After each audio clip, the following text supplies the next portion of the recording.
ओम नमो ज्ञानेश्वरा करुणाकरा दयाळा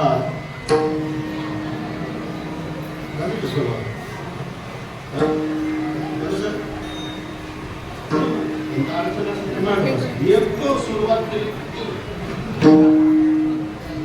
का बरं असं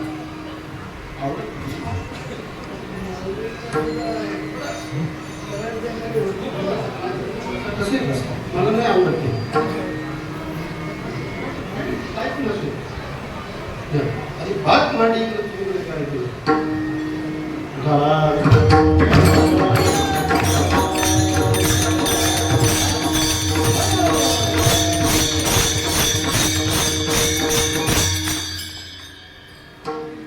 ओम नमो ज्ञानेश्वरा करुणाकरा दयाळा तुमचा अनुग्रह लाभलो पावन झालो चराचरी मी कला कुसरी काहीच नेली बोलतो वचने अति भाविका तुमचा अनुग्रह लाभलो पावन झालो चराचरी एका जनावरी तुमचा दास त्याची आस पुरवावी तुमचा अनुग्रह लाभलो पावन झालो चराचरी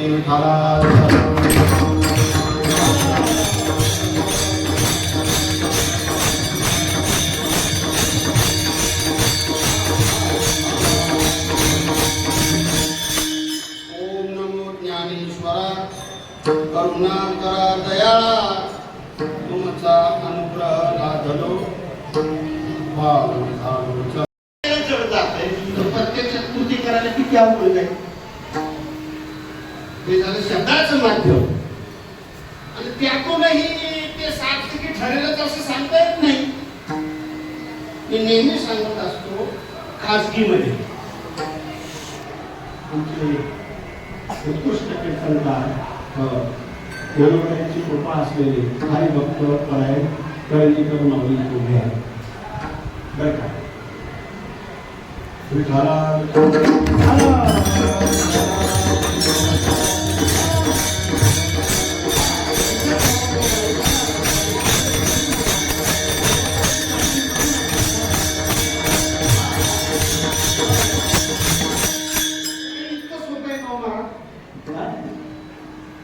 करून रसातून डोळ्यातून स्वतःचं पाणी आणायचे पाम घालून नाही बरं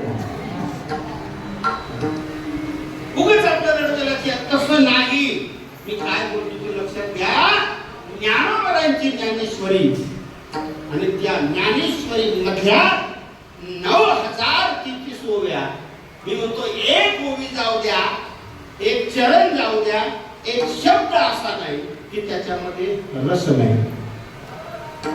नवरसी भरवी सागरू करवी उचित रत्नाचे आगरू भावार्थाचे गिरीवरून पदवी माय बर का नवरस. आता रस पाहिल्यापुरता सुद्धा रस पाहिजे ना. कधी कधी म्हणून तर मी त्या इकडे बाजूला निरस माणूस पुढे बसणारा आणखीच माणसं पुढे असतात फार अवघड आहे.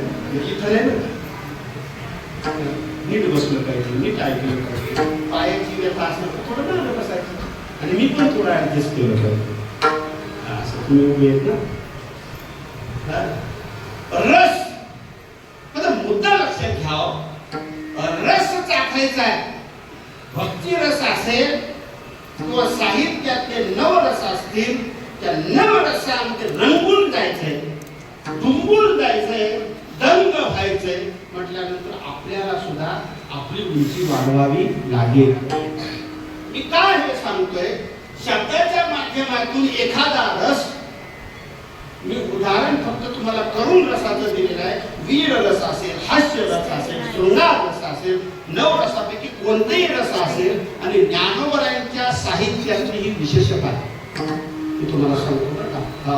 नवरस आहे पण नवरसामध्ये जे रस ज्या ओवीच्या ज्या प्रसंगाच्या माध्यमातून मांडले तो प्रत्येक रस दहावा रस म्हणजे शांत रस आहे. त्या शांत रसाला धरून वीर रस आहे.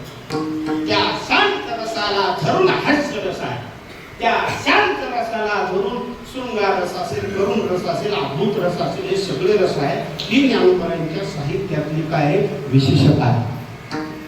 आणि म्हणून तुमचं आमचं भाग्य आहे की आपल्याला या मनुष्य देहाला येऊन, महाराष्ट्रात जन्माला येऊन, त्या आळंदीसारख्या तीर्थ क्षेत्रामध्ये येऊन नवरसाने भरलेल्या ज्ञानेश्वरी मधलं तत्वज्ञान आपण त्या रसाच्या माध्यमातून सेवन करतो आणि आपलं जीवन सार्थकी करून घेतो. ते कशा करता बोललो समजलं का? अभंगाची भूमिका चाललेली आहे. शब्द रसाच्या माध्यमातून जर इतकं कठीण आहे तर प्रत्यक्ष किती कठीण असेल. साधी गोष्ट आहे काही.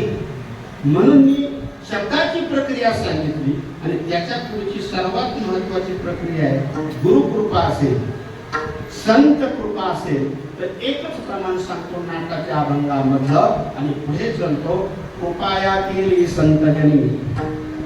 तुकोबारांची भाषा आहे, माझी अलंकारी वाणी प्रीत हे लाविली कीर्तनी, तुका चरणी लोळत असे. असा शब्दाचा अर्थ, तुका चरणी लोळत असे. का लोळत असे? कृपया केली संतजनी. स्पष्ट शब्द प्रयोग आहे. प्रेम लावलं, प्रीती लावली कुठे? या कीर्तनी. कसा आहे फार पुढे महाराज, माझं भाग्य आहे तुम्ही मला श्री संत भजनी काकाच्या पुण्योत्सवानिमित्त बऱ्याच वर्षांनी सेवा दिली. आणि तुम्ही कोण आहात हे मला माहित नाही आणि मला माहिती करूनही घ्यायचं नाही. पण श्री संत भोजले काका हे विशेषात विशेष आहे. म्हणजे शब्दाचा थोडा राग येईल पण त्या बोलण्यातला अर्थ वेगळा आहे. सांगतो मी जाता जाता. आपण अभंगाचा उपक्रम पाहत आहोत तर शब्दाच्या माध्यमातून आणि कृपेच्या माध्यमातून संत वाङ्मयातली कितीतरी उदाहरणं आहेत. त्यापैकी ज्यांचा अभंग आहे एकनाथ महाराज, त्याच्या जवळचा असणारा गावबा पांडित्य नव्हतं पण उर्वरित एकनाथ महाराजांचं काम त्यांनी काय केलं? पूर्ण केलं. ही संतांची काय कृपा आहे. आणि म्हणून शब्दाच्या माध्यमातून समजणं काही नवल नाही. विद्वानाच्या दृष्टिकोनातून, तुमच्या आमच्या नाही, कुणातून शब्द टाकतो तिथे. शब्दाच्या माध्यमातून समजणं तितकंसं नवल नाही. पण शब्द माध्यमाला जर गुरुकृपेची जोड असेल तर दुग्ध शर्करायो. त्याला अमृताची उपमा दिली तर अमृताची उपमा सुद्धा काय पडेल? कमी पडेल. असा संगम ज्यांच्या जीवनामध्ये आला ते एकनाथ महाराज. आणि त्यांनी वर्णन केलंय. एकनाथ महाराज विद्वानही होते, याबद्दल काही दुमत नाही. दुसरा मुद्दा भगवंताचे भक्त होते. तिसरा मुद्दा गुरुभक्त होते, गुरुभक्तीची निष्ठा होती. असे वेगवेगळे सिद्धांत